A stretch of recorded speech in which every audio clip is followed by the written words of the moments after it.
Hey guys, Dr. Ben here at Functional Medicine Centers, and welcome. I hope you guys are having a great week. I want to talk about something super interesting today that a lot of people are hearing about, talking about, and that is these meatless burgers. These burgers, one of them actually bleeds when you smush on it. It actually looks like there's blood coming out. So some pretty interesting things, and are these actually healthier? So welcome, Functional Medicine. We look at getting the true root cause of what's going on with somebody's issues.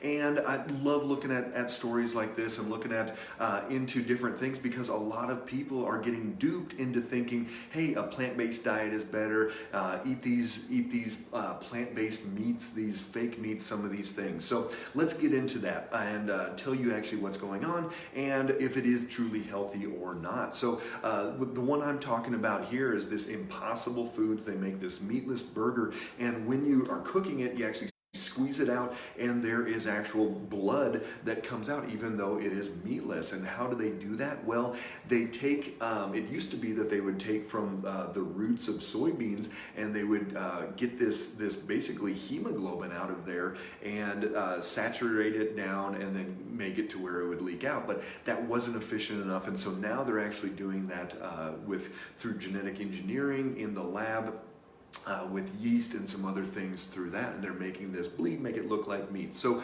why would somebody want to go with a plant-based diet versus not a plant-based diet? Well, let's get into some of the basics there. Plant-based diet is huge. We need plants, we need vegetables, we need fruit, we need nuts and seeds and a lot of these good things. But what happens with most people when they are eating a plant-based diet or a vegetarian or vegan diet is they swing and they eat mostly grains, and they're eating breads and pastas and carbs and bagels and all of these different things, and they're not getting their nutrients in like they need to. They're just substituting meat, taking that out and bringing in the grains, and so that is throwing off blood sugar, creating inflammation, a lot of other issues.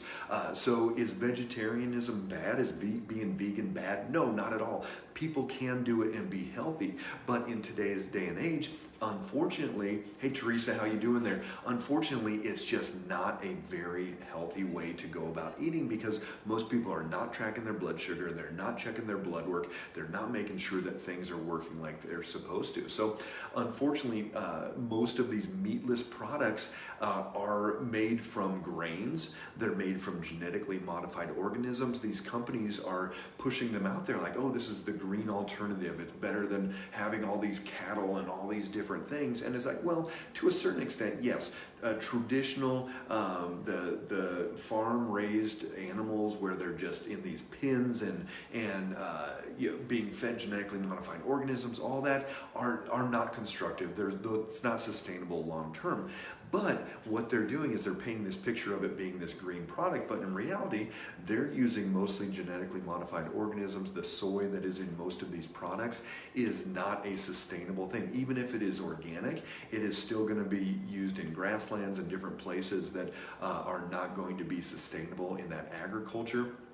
The soy, most soy made and grown in this country is genetically modified. That means they're putting glyphosate on there. Roundup. Glyphosate is one of the #1 chemicals that is causing lots and lots of issues in people's bodies nowadays, and we're seeing it even contribute to leaky gut. It's one of the reasons why we have so much gluten intolerance and celiac disease. So we've got to make sure that, hey Michelle, how you doing? Brian, good to see you.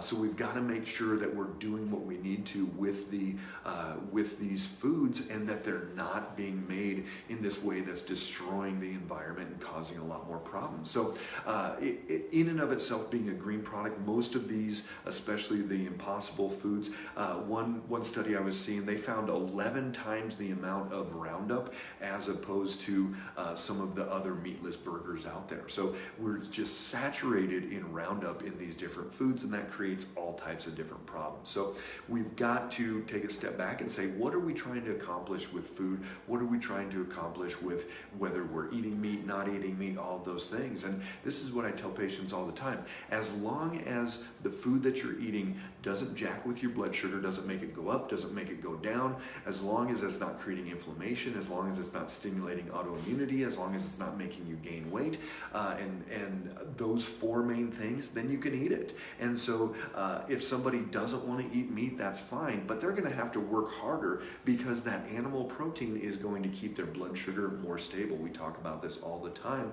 Blood sugar has to be consistent, has to be stabilized, and animal protein is one of the few things that can help really keep that as stabilized as possible. What we do know is that some people, almost every single grain makes their blood sugar go up, so it is very challenging for somebody that has diabetes, pre-diabetes, insulin resistance, to be vegetarian and to reverse that and keep that blood sugar stabilized. It can be done. We've done it with patients all the time, but it's more challenging. You've got to be more committed in that process. So the Impossible burgers, these meatless burgers, hey Brenda, how you doing? These meatless burgers, they are going to be full of genetically modified organisms. They're going to be full of Roundup.